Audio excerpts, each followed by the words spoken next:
தீபாவளி அன்னைக்கு இருக்கிற கூட்டத்த பார்த்து பயந்து போய் நாங்க ஃபேன்சி செக்ஷனுக்குள்ள நுழைஞ்சுட்டோம். இங்க நுழைஞ்ச உடனே எங்க சோஃபி குட்டி அழகா அவளுக்கு ஒரு கிளிப் ஒண்ணு வாங்கிட்டு இருந்தா. நான் அதுக்கப்புறம் ஒரு கம்மல ஒண்ணு வச்சு காமிச்சேன். "என்னம்மா இந்த கம்மல் வாங்க போறேன்னா, ட்ரெஸ் இன்னும் வாங்கலம்மா, அப்பயே இந்த கம்மலு. சும்மா வச்சு பார்த்தேன்" அப்படின்னா. நானும் இதே மாரி தாங்க. எங்க போனாலும் வச்சு வச்சு சும்மா பார்ப்பேன். அதே தான் என் பிள்ளையும் பண்ணிட்டு இருக்கா. இதுக்கு நடுவுல எங்க சோனா குட்டி ஒரு கிளிப்ப கீழ போட்டு, அத எடுக்கிற மாதிரி அப்படியே என் கால்ல விழுந்து ஆசீர்வாதம் வாங்குனா. "என்ன சோனா குட்டின்னு" கேட்டா, "இந்த ரூ. 10 கிளிப்ப எனக்கும் வாங்கி குடும்மான்றா." ரூ. 10 கிளிப் வாங்குறதுக்கு தேவயானி மேடம் மாதிரி பெர்ஃபார்மன்ஸ் வேற. சரி ஓகே வாங்கிக்கன்னு சொல்லி திரும்புறதுக்குள்ள அங்கே லிப்ஸ்டிக் ட்ரையல் போட்டுட்டு இருக்காங்கம்மா போய் பார்க்குறேன்னு நீங்கள் சோஃபி கிட்டி நுழைஞ்சிட்டா. இது உள்ள நுழைஞ்சா எனக்கு நெஞ்சு வலி தான். ஏன்னா ட்ரையல் பார்க்குறேன்ற பேரில் எனக்கு ஒரு 2000க்கு பில்லு திட்டிடுவாளுங்க. ஆனால் இந்த தடவை பரவாயில்ல, எனக்கு பாவம் பார்த்து ஒரு 500 விட்டுட்டாளுங்க.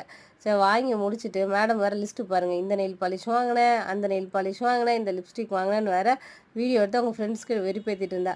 சரி ஓகே ட்ரெஸ்ஸை வாங்கலாம் வாங்கன்னு வெளில வந்தா. ஐயோ அந்த கூட்டம் குறையவே இல்லைங்க. எனக்கு அலைய முள்ள முன்னாடி மாதிரி டயர்டு செம்ம டயர்டு, 2 கதையும் எனர்ஜியாக நிற்கிறத பார்த்தீங்களா.